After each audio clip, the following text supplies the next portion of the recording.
Hello and welcome to the Knit Girls. This is episode 358. I'm Laura, also known as Lala.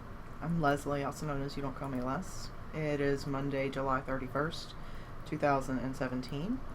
We have been off for 2 weeks, although that's sort of misleading. We've not recorded in 2 weeks. We had our annual summer knitting retreat in Nashville. We recorded the Monday before we left, though, right? Yes. Okay. But then that's been 2 weeks. Yeah, it's been 2 weeks. We haven't, I see what you're saying. We always do that. We always take a week off with SSK. Yeah. Because we need it. Even if we don't, I do. Not because people are demanding, because they're really not. They're more accommodating than any other group of people, but it's just a lot of re-entry is rough. Yeah. But anyway. I think it's rough for everyone. I don't think it's just I us. had some of the attendees tell me they had their SSK hangover. It's true. So true. So this is a knitting show, Sometimes. usually. Neither of us have a ton to show. Well, I feel like I don't, although Laura's got 8 finished objects. But it's a cute group. It's Anyway. It's my owl, so. And it got approved, so I'm good. Oh, good. 150 points towards Slytherin. So you're done with hours to spare.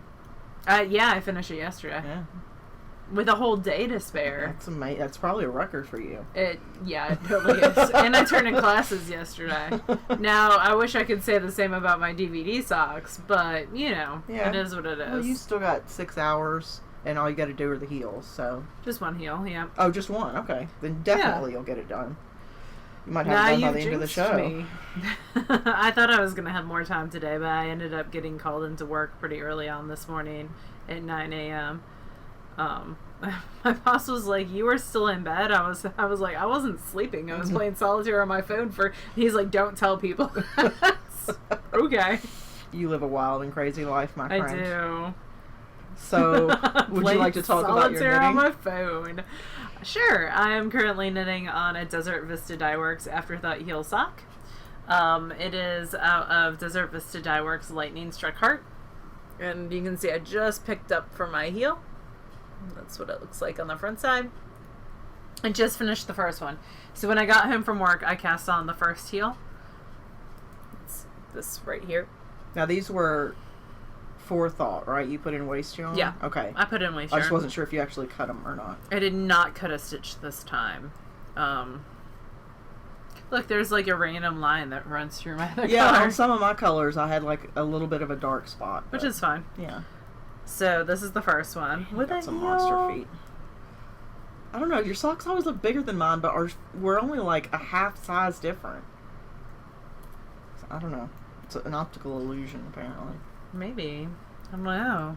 You have your finished socks, right? I do. We can compare the sizes later. So this is the first sock. Insert your own joke here. And this is the second sock. And I feel like I'm running a lot lower on this yarn than I typically, I feel like there's not a lot left. That's a pretty big amount of yarn left. Well, her yards are pretty big. They're like 460, so, and someone contacted me about leftovers, and I need to wind off one repeat from each cake, and then I'll send those leftovers on their way. That's nice of you. Well, I've been terrible about sending stuff out to people. Anyway, this summer, craziness. So, this much left. It's hanging out in my National Parks bag by the Fat Squirrel Speaks. I'm using Nova Platinas, which is like a sharper Knitter's Pride needle that's got this, it's got a nice cord to it. Yeah, I like them. I'm using 2 16-inch, 2 at a time circular method. That's pretty much my preferred, although I do magic loop every once in a while. And that is my first work in progress. My second work in progress is this little gnome. He still needs arms. That's why he's still in progress. Thank you. I did a test knit for Imagine Landscapes, and she's got some really cool patterns if you're not familiar with her. This is like the only toy I think she has. She does some really cool cowls and other things. And so this is her new pattern that's coming out called Never Not Knowing, and this is the ornament size. So he just needs his little arms. And I found this I was like, man, A, I'm not going to have white yarn for the beard. nor am I going to have, like, peach yarn for the nose. I totally had a mini skein from Wandering Wool that was that peach color. Oh, yeah. So there was like a pink or a navy and a white, and it was like a packet, right? She sent it to us a while back. This is just a single mini skein, I think, from SSK years ago. I had like one from her, but it was a packet. Anyway, sorry. Maybe it was part of a packet. I don't know. It was with my mini skein. I have a drawer of mini skeins. So it was with there. And then I used the Cormo that you had combed and left on my table to stuff it. I'm glad it's getting used. You left it there. Yeah, it's out there for like an extra month. It was too sticky. I needed to rewash it and I forgot. So the yarn in him, Wandering Wool mini skein for the nose, I used exactly a yard. So I have like 7 more yards that I'm going to make 7 more noses. You could. The hats and his body are the lady from overseas who does the kits. Infinite Twist. Oh, Kate. Yeah, her like sport weight. The Helix? Yes, the Helix. Thank you. And then his beard is some fingering weight white that I spun out of was that for your like Dwayne a long Park? wool, yeah, a long wool Leicester. I had a whole ton left over. So that's his beard. So, all these little scrappy bits. It's a great scrappy project. He just needs arms. He'll get those eventually. He's just chilling like a villain. Hanging out with his nose. The construction's really cool though, because you start the hat from the top down, so you could easily make a loop there for the ornament. Oh, yeah. And then you knit the hat, and then you pick up stitches on the inside of the brim and knit the body down from there, and then you sew on the beard and the nose and the hands. I might pick up stitches on the side for the hands. I need to look at how she constructs it. But anyway, he's so cute. So there's my little gnome. He might go up to work with me and hang out and chill and watch children. So that are those 2 things are my works in progress right now. That's all I got. Those 2 things on the needles. Hopefully, at the end of tonight, this will be off the needles, and I'll cake some yarn for next month's DVDs at Club because I have a 4-hour meeting tomorrow. Oh, yeah. At work. Like the intro meeting. So I am going to hopefully get to sit and knit during that because I do know a lot about the rules at my school since I've been there for 13 years. And I find that most people are very understanding like policies and procedures about knitting as long as you're making eye contact and you're paying attention. Like, and my boss knows. Like, he plays with fidget spinners, so we have an understanding. Yeah, I feel like that's comparable. Yeah. So I'm only knitting on one thing right now, and I have knit 2 rows since you saw it last. So it's pretty though. Nothing has really changed. This is the Birch Sap Shawl by Jenny Feifel. That's pretty. And it's knit like a typical triangle until you get a certain percentage through it. Then you bind off on half, and your other half gets narrower slowly. So it's like an asymmetrical shawl, but just with a slightly different construction. So it looks pretty much the same, except I finished a repeat of the Feather and Fan since the last time that you saw it. I'm impressed that you're knitting Feather and Fan, by the way. Oh, I'm messing it all up, but like down here at the end, I skipped a row of Feather and Fan. Totally am not going back and fixing it. Because I only skipped it on like half of it. I don't know what happened, but I'm not going back and fixing it. So it'll be fine. Knitting this on size 4 Billabiner needles, signatures. And the yarn is WIP yarns in the Castle Stone colorway. That's pretty. Yeah, I really like it. I just I do shockingly little knitting at our knitting retreat. I think I knit 4 rows on a sock the whole time I was there. That's probably about what I did. Yeah. That might be even more than what I did. Yeah, I very little because we're just chatting with people and visiting. The night that we were talking about peeing off the side of a canoe is when and I got my 4 rows done, and that's all I got. Yes. That is a subject that I don't think will ever die. So yeah, I really don't have much at all knitting-wise this week, but I have some other crafts that I'll talk about in favorite things. I do have a finished object, and I need to get a picture of this tonight and put it out on the Desert Vista forum. These are the 7-year itch colorway of Desert Vista Dye Works. See? I told you, it's like an optical illusion. Let me show them, because you gotta flip it that way. Take it off so it's more true to, yeah. Maybe your cuff is just bigger, and that's what trips me up a little. When you have it on the blockers, though. Plus, I knit at a much tighter tension than you, so I have a lot more negative ease in my socks, I think. I don't know. On the blockers, they look like they were the same. Yeah, but here they've got like an 1.5 inch difference. So try them both on your feet and see which one. See if they both fit. Because I know I knit tighter than Laura. My gauge is just snugger. And yeah, that won't even go over my foot, I don't think. Maybe. Well, it better, because I got a fat ankle. And they're for me. Yeah, they're tight. Like, I'm stretching. Yeah. Let me show you my foot. So I'm, like, stretching big time. Like. Also, I like wiggle room in my socks a little bit. I like mine to be really snug. No, I don't care for that at all. Also, I haven't tried these on at all. Primarily because my stairs have carpet on them, but it's not tacked down really well because it's like 20 years old. And if I have loose socks on, my ass is hitting the stairs. See, I don't think my socks are like super loose. No. On my feet. They're just a little, you have more give than, mine are just much more dense than yours. We both wear around a size 10 US if you want to knit us socks. Just please don't. You're fine. I've got enough socks. So these are... I'm not saying that to be mean. Like, I would always accept hand-knit socks, but I have a lot of socks. Yeah, that's true. Don't feel obligated. One day we should do, like, a tour of our sock drawers. I would have to create a sock drawer and make it pretty, but I could do that. You don't have a sock drawer? No. I have a bin in my laundry room. Oh. Where things live. Well, there you go. Where socks live, whether they're hand-knit or not, because I wash everything in the washer. All your socks are together? Mm-hmm. They're not segregated? Your hand-knit socks aren't segregated? I like to integrate my socks. Do you? Yes.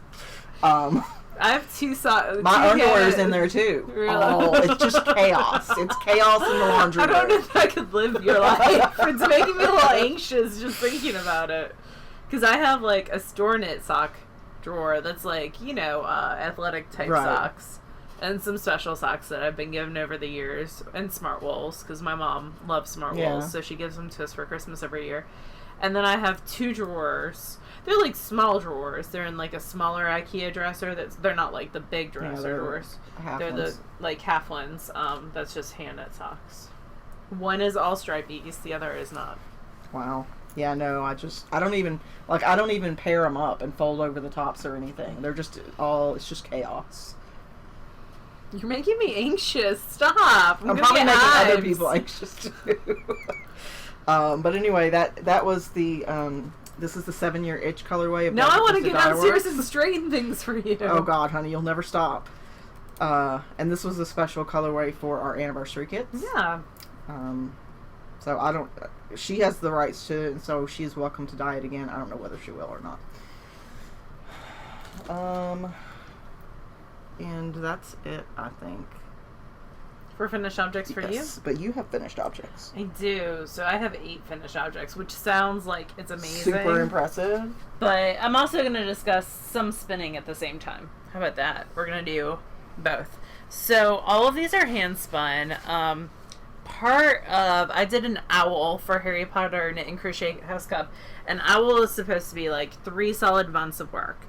And there are different subjects. There's like 13 different owls that you can achieve. Yeah, categories. And each category has like 3 to 4 different options within it. Usually one for spinners and dyers and weavers, and then a few knitting options as well. And sometimes they're combined. So I spun. If you've been watching the show for a while, you know that I've been working on the spinning object. So my owl was 8 different spinning structures of yarn, and then I had to knit at least 25 yards of each of those structures into something, or craft them in somehow. Your yardage for your spinning, there was a minimum. Yeah, so it was a minimum of 100 yards of finished yardage, not singles. and a minimum of 25 of those yards had to be crafted. So the first structure that I did, I'm just going to do them in order, is thick and thin. So this is the Finnish Hat. So this is thick and thin. It was spun as a single. It's a thick and thin single. The cool thing about singles is you get like bands of color. It's almost like self-striping because of how this fiber was dyed. This was some Hello Yarn Finn. This actually might be large enough to fit me. It is, kind of, sort of. Yeah. They were supposed to be around 15 inches. I cast on 50, I think, for all of them. Regardless, I would like change needle sizes, but I think I cast on between 50, either 50 stitches, or for some of the larger sizes, I went down to 40. So this is thick and thin singles, and they're all kind of pointy and crazy. And they're not actually intended, I don't think, to be worn by human beings. Some of them might end up going as gifts, but this is my favorite. I thought you were going to use them for, like, ply structure discussions. Well, that's what, yeah, I'm going to, I teach a class about making the best yarn choice, so I thought this would be good samples for that, like that class. Yeah. This is core spun, and I love core spun for hats. It's nice and lofty. And again, you're gonna see like bands of color depending. This was a bat, so but if I was core spinning with roving, you would see like progressions of color. It's really lofty. It was done around a mohair core, and the fiber was from Joanna Springs Knit Spin Farm. So the next is that same core spun, different fiber that then was chain plied. I love this hat. I have 90 yards left over, and I'm making one for me. So this was cast on 40, on size 15 needles. Wow. And this one almost, like, it's so close to fitting me. It does kind of, but it's a little snug. Yeah, looks a little. It's like a skull cap almost. Yeah. So this will probably be a gift at some point. But I bet one of your students would love it. Their heads are adult-sized heads for the most part at my age. But a niece, maybe? Perhaps. Someone special. So, core spun that was then chain plied. And this is like one of my new favorite techniques because you get that loft and lightness, but it's just really, really fun and funky too. These were a set of Jemmy bats from Hobbledehoy.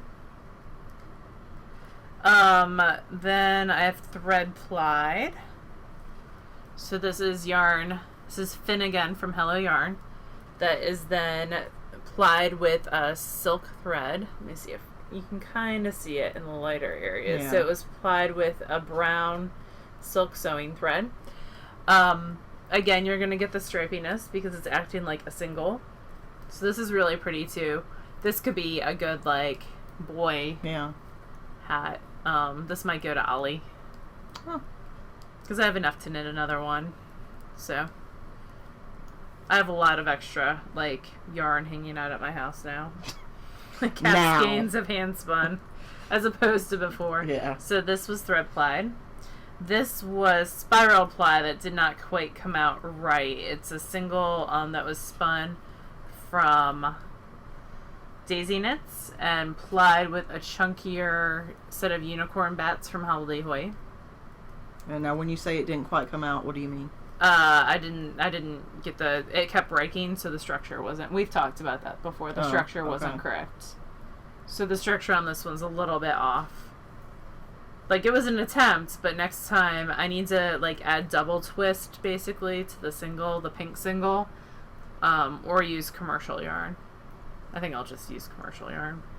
It's like spinning a core for a core spun. You can do it, but... And then, I actually have some... Oop, there's an M popping out. That Jillian did as a demo for us at SSK. She was showing me how to do it correctly. So I have hers to use as like a... This is how it should be done. And she did like thick and thin, which is like... Yeah, it makes it pop a little more, more obvious for you to see. That's spiral apply. Done incorrectly. That's still kind of cute. It's not terrible. That's not terrible. I like it. That's why I was asking what you meant by incorrect. These were cocoons. I think that's really fun. I do too. It kind of makes me think of how the Lemonade Shop dyes her yarn. Yeah, a little bit. Yeah, with like a very neutral with lots of pops. So this is singles, and then you insert, you can insert sari silk, you can insert cotton, you can insert all sorts of different things and kind of core spin over that little section. So I did it with a gray merino for my singles, and then I inserted, so it's going to act like a singles yarn, but then I inserted these pops of color are like bits and bobs. Mm-hmm. Like Into the World does bits and bobs. I can't remember who these were from. But it was like or two little bits and bobs did like a whole skein of like 200 yards. Now we have the crepes, and I actually have those yarns with me because I finished spinning them since last y'all saw me. So this is a bubble crepe. When you look at it, it kind of looks like rickrack trim. I added a little bit too much twist to it on the second ply structure.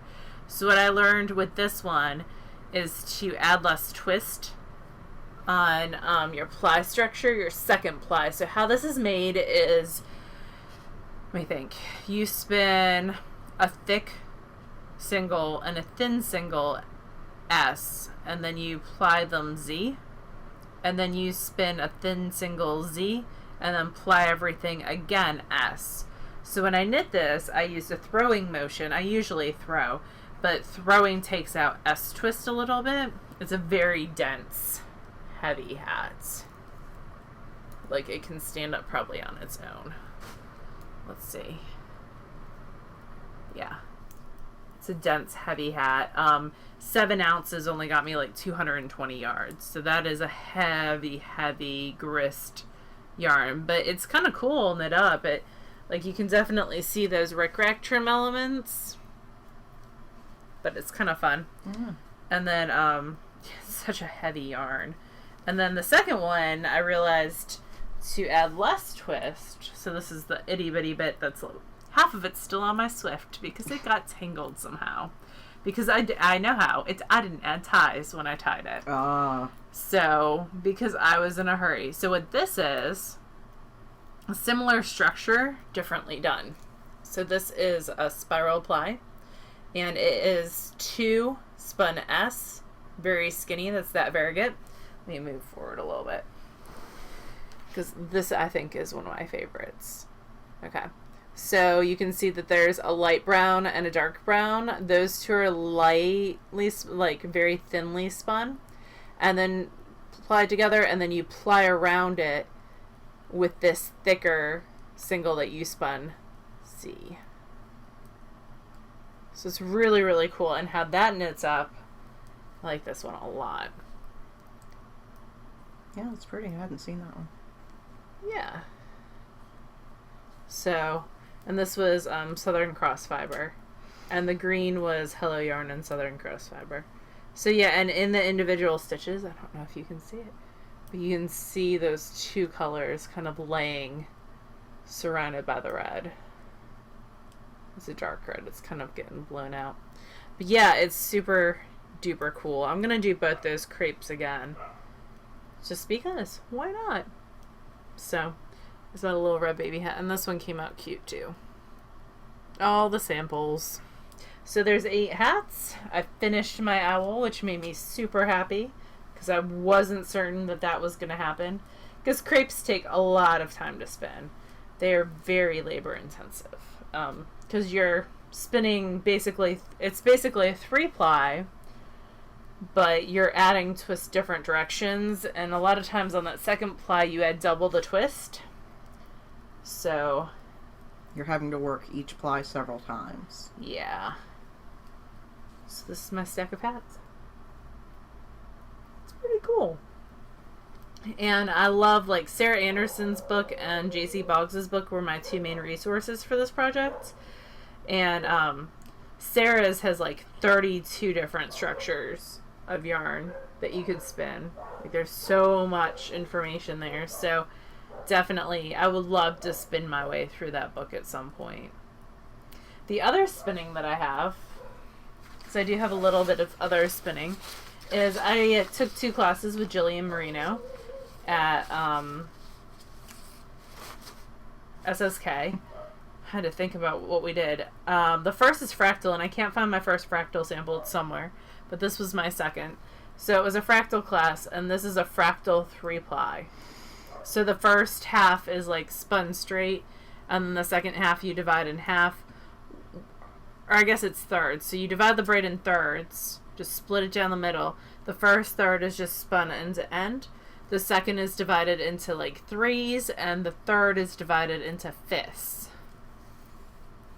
And it creates a fractal, which it's hard to see fractals in the skein. You really have to knit them up. But it's a fractal 3-ply. And this hasn't been washed. But Jillian had a cool steamer, like a garment steamer, that I think we're going to get for future. It was so cool because you'd like have this stretched out between tongs in a garment steamer, and like you could just see the twist running out of it, which was really, really cool. I don't even know that I don't think this got steamed either.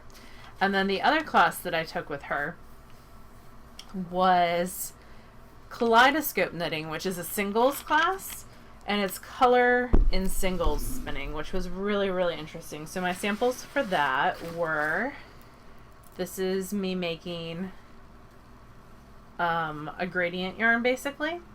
So it goes from that pink to the blue to the green, and all that was separate rovings. Not rovings, top that I just spun end to end, and that created a gradient. And I was working on my thick, like my bulky singles, my chunky singles. So that was the first thing that I did. And then I did a variegated. Let me see if I can find the variegated. Yep. And it repeats, so it goes like purple, pink, orange, purple, pink, orange, purple, pink, orange. So that's a variegated. It's hard to see in this game.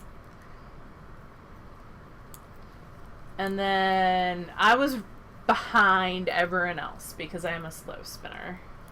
I feel like that is blatantly untrue. Well, I was doing the chunky, so the other ones that I didn't get through all the structures, but this was holding two different rovings, two different tops together, so that they, sort of marl? Yeah, they marl as you spin them, but that's not a great example. And she talks about dealing with different fibers at the same time. It was a good class. And then the last thing that I did, which is my favorite, is grabbing those like bits and bobs and holding 3 of them together and marling like 3 of those together. So like it was a bits and bobs kit from like Into the World that she dumped like a pound out, and then she's like, grab 3 of them and hold them together. They were so cool. It's pretty. So super marled. It was like a marled variegated. And she talked about variegates and some other, like marling with variegates and some other choices as well with that. But it was totally, and she made us pick 2 colors that we liked and 1 color that we did not like. Is that where the peach came from? Yep. You know me so well. The peachy yellowish. Mm-hmm. That would be where that came from. But it blends like really nicely and adds a cool contrast in this game. So I have one of those kits from Maryland, so I might do that with this. I do too, but they're all greens. Like it's all greens. Oh really? Well, we could trade. We could totally trade. So that is my spinning for this week. Whoop. Is that all? You've only been talking about them for 20 minutes. Are you sure? Are you sure you're going? There are, for the owl, there's some pretty specific notes in a post that I did. But also, well, there's very specifics in a post that I did. But also, there's a project page that has a lot of the details as well. So that is it for me for spinning and finished objects. I have nothing that I'm reading because... I have a tiny bit of spinning. Oh, you do have spinning? I have a teeny tiny bit. Oh, I want to hear about it. See, I was skipping you because I just are. assumed that you had no spinning. I know. Because I didn't see you spin at SSK. Small little... You do have spinning. I did see you spin at SSK. So I did get a bag from Amy Beth. They're judgy cats in socks. I know, and scarves. I got that same bag. And so did Lee Meredith. So those unicorn battlings are what I did that one hat out of. Oh, really? That's the same exact. Okay. There you go. So I got these unicorn battlings from Hobbledehoy. She was a vendor at our market. Her and her mom, Marigold Jen. And I also got You got the rainbow spindle. I got a new Turk. Oh, I love that spindle. But I got a rainbow one, and this is from Subterranean Woodworks, and that is Knitting Color's husband. I love his stuff. Derek. His name is Derek, and Knitting Color is Sarah. Mm-hmm. And I already had a Turk, so I really didn't need another one. When pigs fly, Jerry Brock. But I don't have a tiny one. Oh. So I felt justified. So, I did not get, she had a bunch of rainbow ones, and I was like, oh, I have so many Turks, I can't justify another one, but I really wanted that rainbow. Yeah, and they had different sizes, but I got a teeny tiny one. I don't know what the weight is. I've got that somewhere, but I don't know where I put it. So the batlings come, and each one of these is like a 1/4 of an ounce. So like 25.25 ounces. Bits of fluff. Yeah. So there's about 8 in there too. I mean, they're not exact, but they're close. And I decided I was just going to spin each one of them into a cop. Because once you fill this up, like the build-up is called a cop of your spinning. It took like 5 times longer than I thought it would. It takes so long spindling. Or at least it does for me, because I'm not super efficient at it. Because I'm not very good at it yet. But... So I finished. That's really prettily wound, too. One little. Because I do not want mine as pretty as you do. I'll have to have you show me how you. So this usually I did it the one that's just over 2 under 1. Yeah, that's what I do usually. And this is a variation on it. Like it's called the God's Eye variation, and there's 8 total points. It's still over 2 under 1, but you do it in such a way that there's 8 total counts. Huh. So, and yes, I know that divisions of 3 don't equal 8. I'll have to put the link up to how I did it. But yeah, so this is a 1/4 of an ounce, one little cop. But the one thing I do love about Turks is that if you're spindling, and you finish, there's not a giant process to get it off the spindle. You just pop the shaft, and then you pull it apart, and then that is the center pull ball, the little cop. Yep. So, and I use a leader that's a little bit thicker for mine so that I can find it easily, so I can find the end. I totally used a commercial yarn leader. Yeah, that's what I do. Because... So I can find it easily, and usually I do like a bright contrast. Yeah, and I couldn't make it... I'm sure there's a way to create a leader from just the fiber, but I couldn't make it stick together long enough to become the leader, so whatever. I would like to say that I'll do one of these a week. Realistically, it's probably not going to happen. I want to spend at least a few minutes every day on it, so that's the goal. Just a few minutes a day on it. I've been reading a lot. Laura hasn't. She's saving herself. I had like those baby hat. I had that huge owl project to get done, and then the gnome was supposed to be done yesterday, and this has to be done by the end of the day today. And this so, being the socks. Yeah, I felt like if I started reading like the new Alana Andrews and the new Thea Harrison and there's a new that Dragon series. G.A. Aiken. No, that comes out in August. Rachel. One of your favorite authors. I mean, I wouldn't say she's my favorite, but she's up there. Hold on. So there's 3 books you're anticipating, and 2 of them are already out, or are they all? They're all out. But there's more than 3. She's been withholding because she wants to actually finish the things that she's supposed to finish. There's a new G.L. Carringer. There's Rachel Aaron, the dragon of a different color. Oh, I didn't like those so much. Okay. And there's Spellbinder by Thea Harrison and Wildfire by Alana Andrews. I did read The Mech Who Loved Me and Mission Improper, which are steampunk romances by Beck McMaster. I think we talked about those before. But anyway, that's all I've read, really. So I've been saving a bunch of stuff. G.L. Carringer did like a whole steampunk series, and it's kind of in that universe, but anyway, she's doing a new series. That one of them was part of the One Good Dragon Deserves Another, right? One of those books you were talking about, the Rachel Herron or something? Yeah. Yeah, I couldn't get into that one for some reason. Uh-huh. It might have just been the timeline. I'll have to try it again. Is that right? Yeah, that's right. Sorry, I had to think there for a second. I have been reading The Weaving Man, and I'm about to start the second in the series, Love and Sacrifice. These are very meaty books. At this point, I would say they're probably fantasy fiction, but there haven't been any magical elements yet. So, but I feel like it's coming. Okay, are they realistic fiction so far? What are they? They're sort of medieval realistic. Like there's historical fiction. There's a monarchy, and yeah, there's no tech, so I guess it would be historical. Like they could take place in an accurate timeline in the past.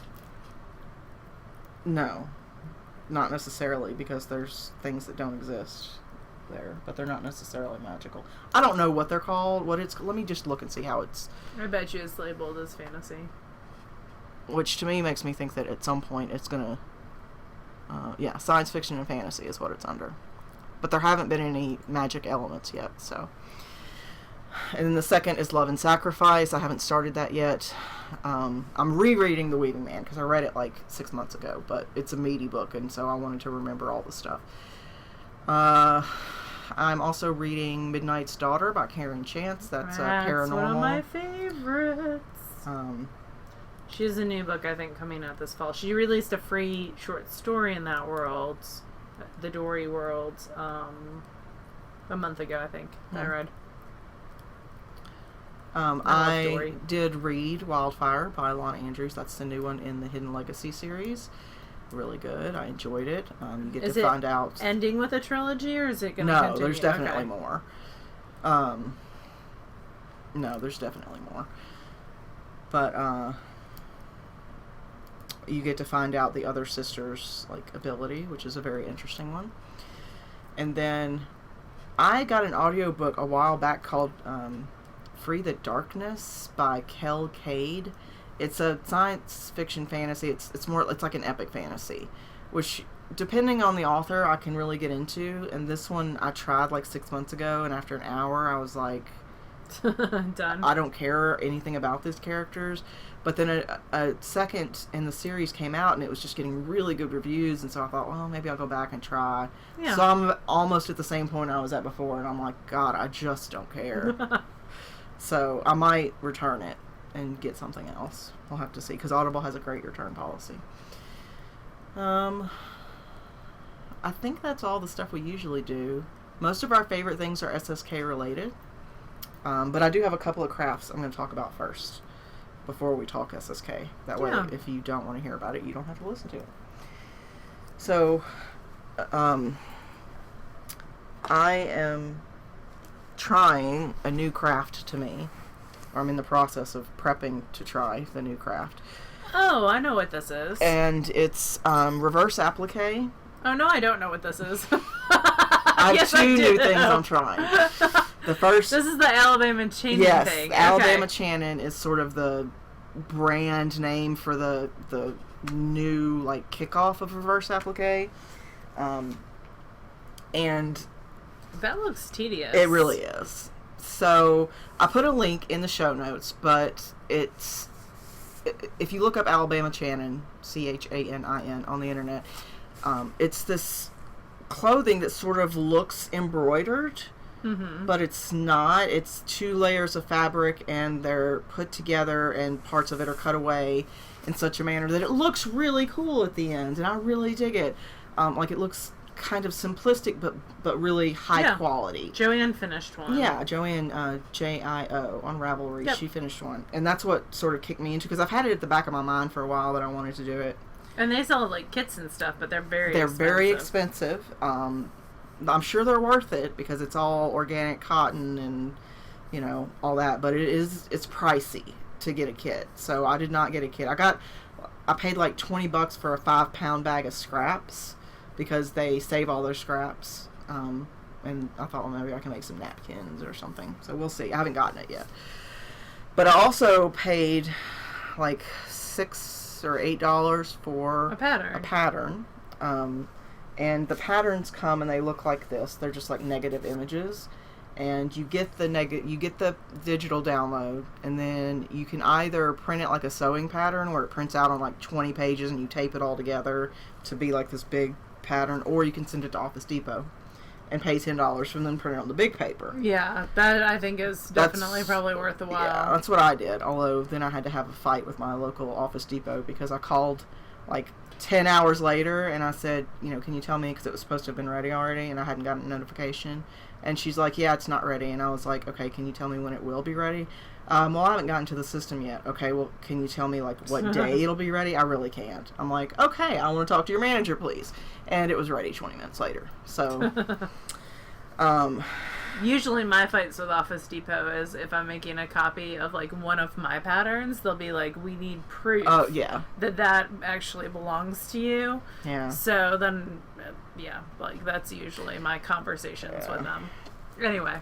So, if you do this yourself, the way that they recommend is you get pennant felt, which is like a really stiff felt, and you take your big printout of paper, and then you use some spray adhesive, like if you do spray basting for quilting, you can use that, which is what I did, and you apply the paper over the felt. Now, I didn't get pennant felt because Joann's didn't have pennant felt. It just had regular felt. So, it's making cutting it kind of tricky, but then I'm going to use stiffener, like fabric stiffener, to make it hold up well. So anyway, you put it over the top of your felt, and then you cut out the shapes. So everything except what's up here in this corner is already cut out. You can see me through. How are you cutting? Are you using X-Acto scissors? knife. Okay, I was going to say. Yeah, that's what they recommend. But like because this is so thin, there are some areas where it's come apart.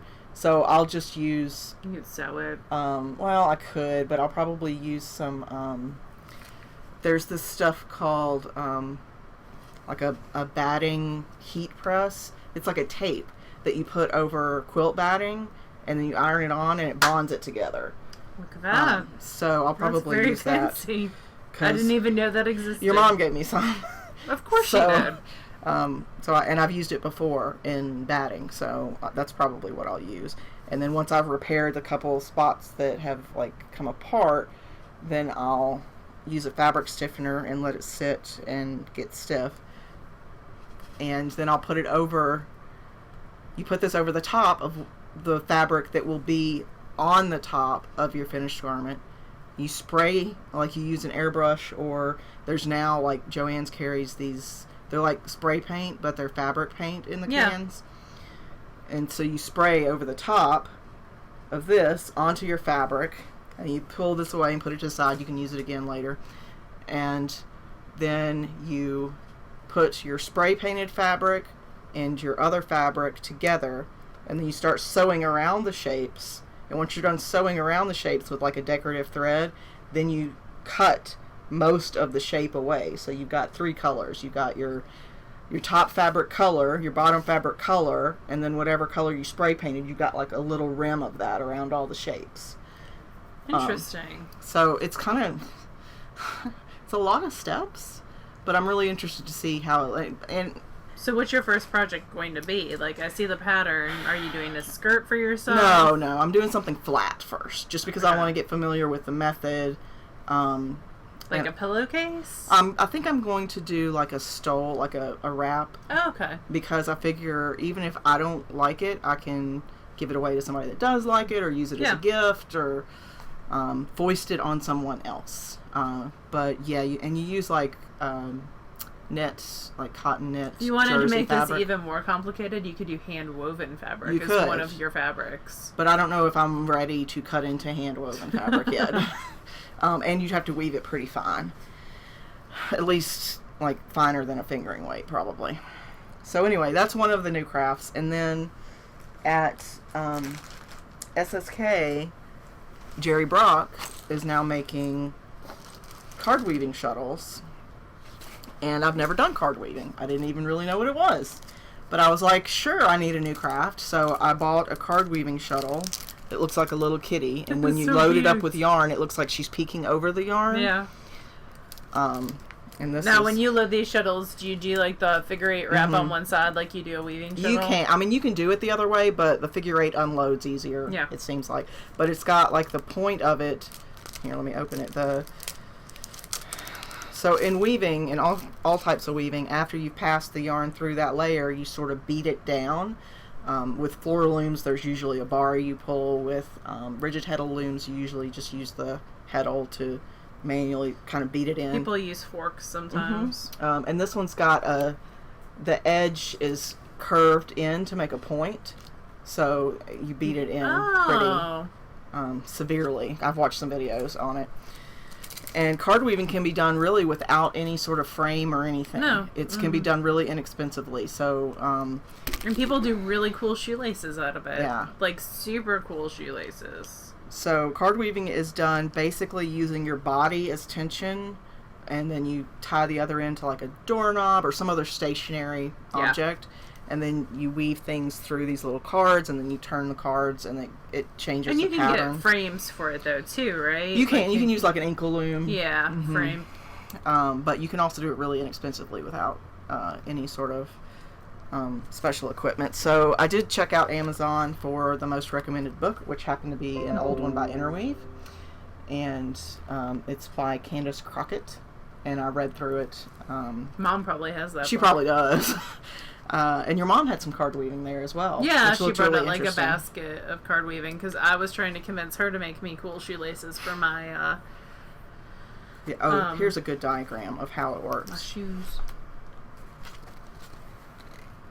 So you've got one side tied to something stationary, and the other side is the side you're working with. So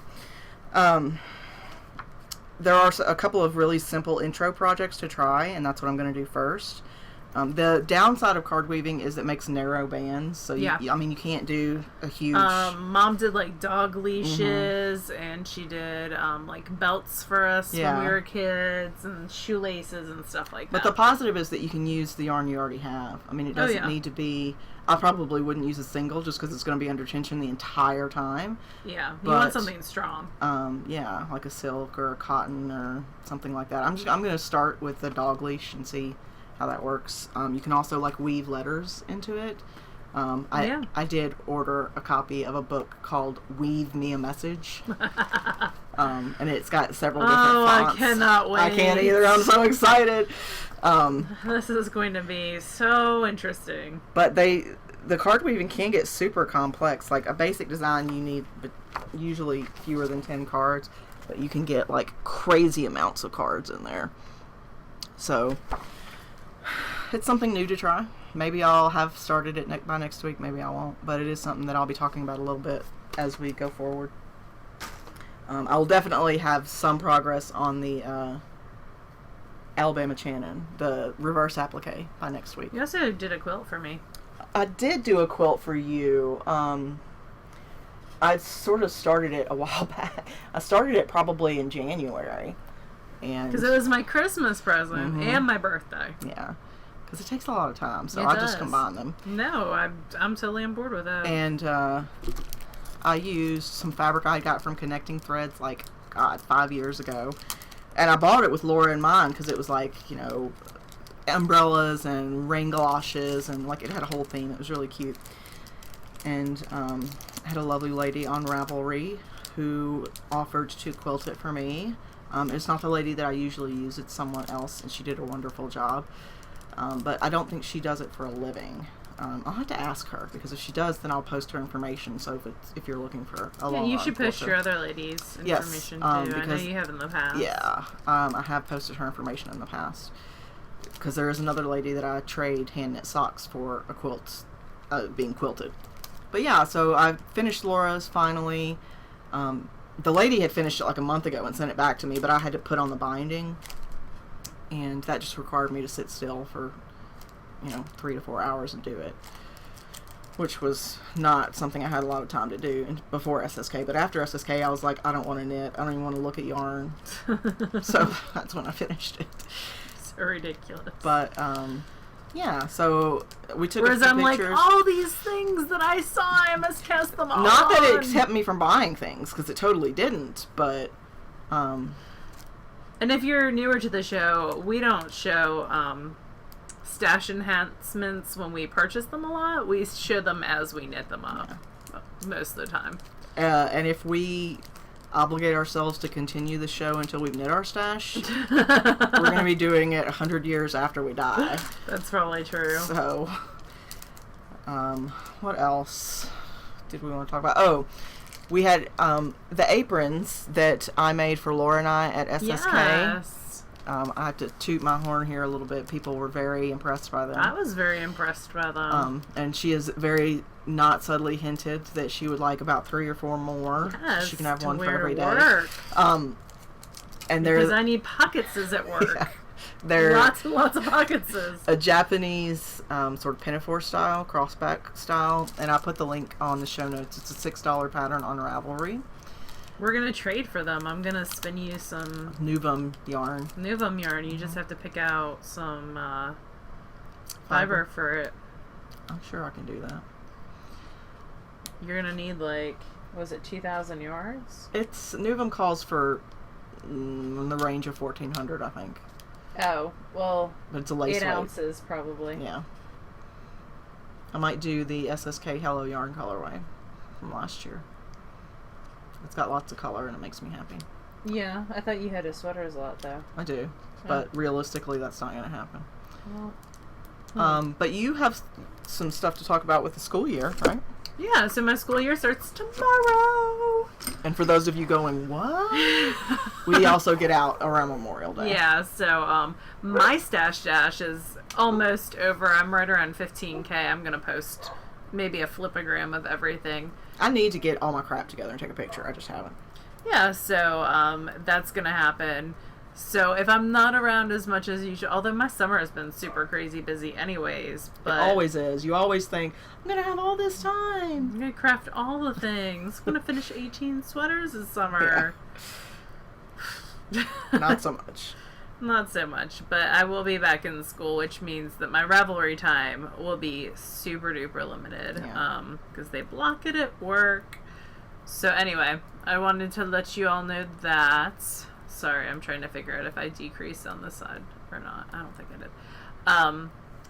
So that is one thing that's going on. I'm excited for the new school year. This will be my 13th school year at Horan Lake and my 15th school year total. So, and one of the kids that I taught is now teaching with me.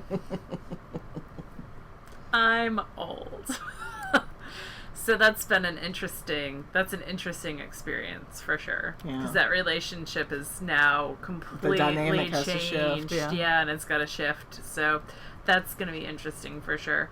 We have some cool books coming up that we're going to review for sure. And we're going to do a bunch of new magazines. We have some making magazines, some pom-poms, and some other stuff to review. So we're going to get more into the reviewing of some of the more indie published magazines. Yeah. Because we really like those.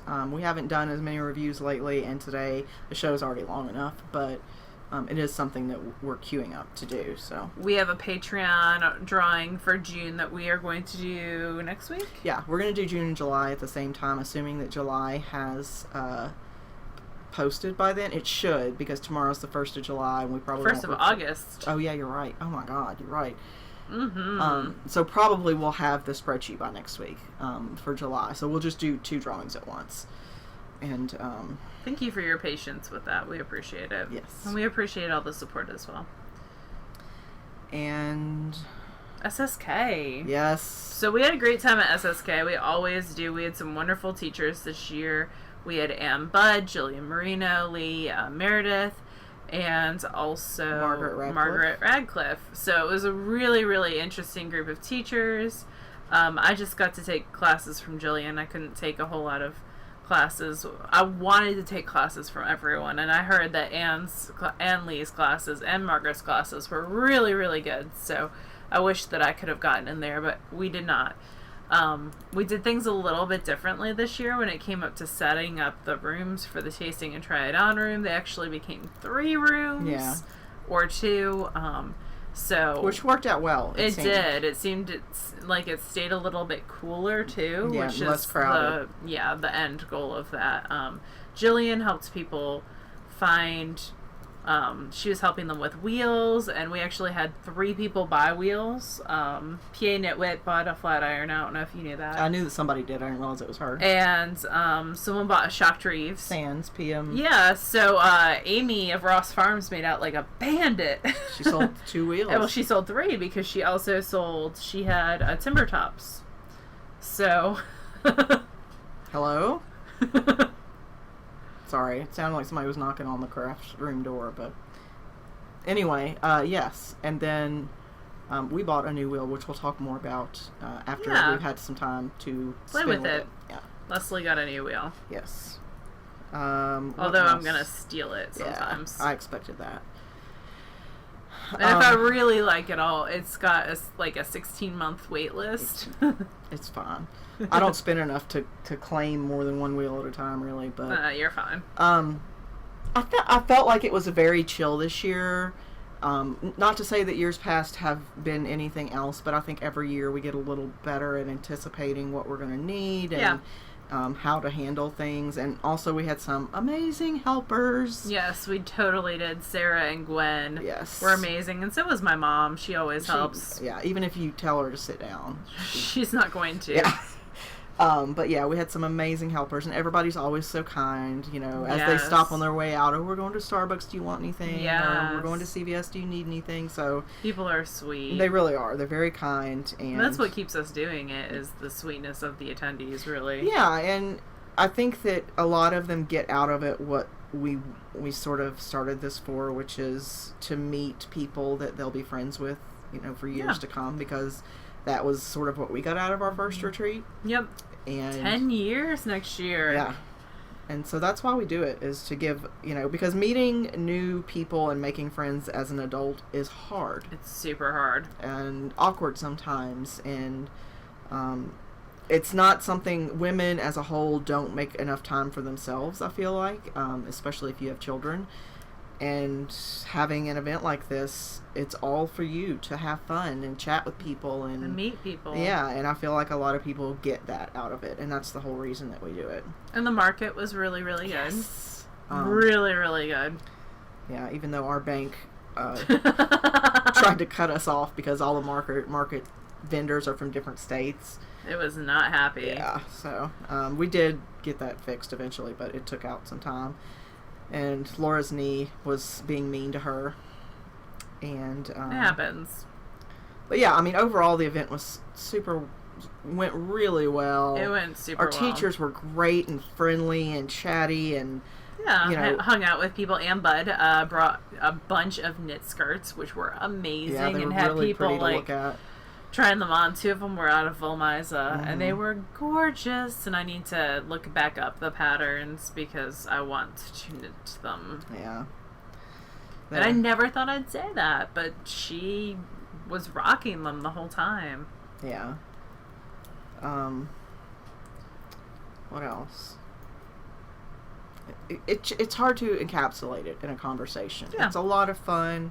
If you ever get the chance to go to any knitting retreat, not just ours, definitely take the chance. And we're gonna try to get to some other people's this coming year. I think we've sort of slacked on that over the past year or two because we both had big stuff going on, but it is something we want to do because it's fun to not have to work one. Yes. And just go. Like the year I went to Knitting Pipeline, I had so much fun not working and hanging out with people and just being an attendee.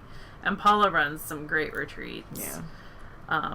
So she's one that I'd like to get back to eventually, for sure. Because she's a sweetheart, and Bromwyn's sweet too. And everyone who goes to those retreats are just so nice. Yeah. So, anyway, maybe someday. But we're definitely planning on Maryland this coming year. We won't be at Rhinebeck. I won't be at Rhinebeck. I'll be at the Disney Fiber Fantasy Retreat. I'm teaching there.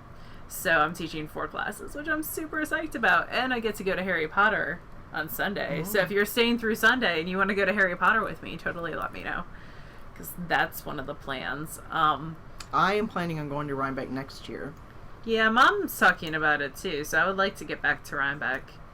Hopefully I'll have it's all about time. I get 2 days a year. So if we can make other things work. We're talking about doing a spring retreat. Not 2018 but 2019, making it like an every other year type thing. So we'll see. We'll see. The stars have to align and all they that. They do. And we're already lining up teachers for SSK next year. SSK sign-ups for 2018 will be probably September. That's when we usually do it, yeah. Yep. And we leave them open for like 3 weeks. It's a lottery-based system because we are, at least in the past, have been lucky enough to have more attendees that want to come than spaces that are available. So we do it on a lottery system. And like I said, it's usually open for 2 to 3 weeks. We'll give you guys heads up when that's going to happen. The podcast is the best place to look for that information. And we'll also have it on the SSK website, supersummerknittogether.com. And we'll also do vendor sign-ups pretty soon, actually. Yeah. Once we get teachers under contracts, then we immediately go for vendors. Yeah. So. I think that's it. Yeah. Thank you all so much for hanging out with us. We appreciate each and every one of you spending your precious time with us, because we know that you have lots of podcast choices nowadays. Yeah, lots of choices in general, but for some reason you keep listening and we're happy to chatter on. So until next week, when I'll be another year older. You will? You have a birthday coming up. I do. It's exciting. Yeah. My dad, every time I think about that, it makes me laugh, because my dad is doing a cookout apparently this weekend for my birthday, my sister's birthday. They're like 2 weeks apart, but he's going to be on a cruise when hers comes. So, but then that makes me think about my dad, who is 64 and just got his first tattoo of a random cartoon baby tiger that has no significance to him whatsoever.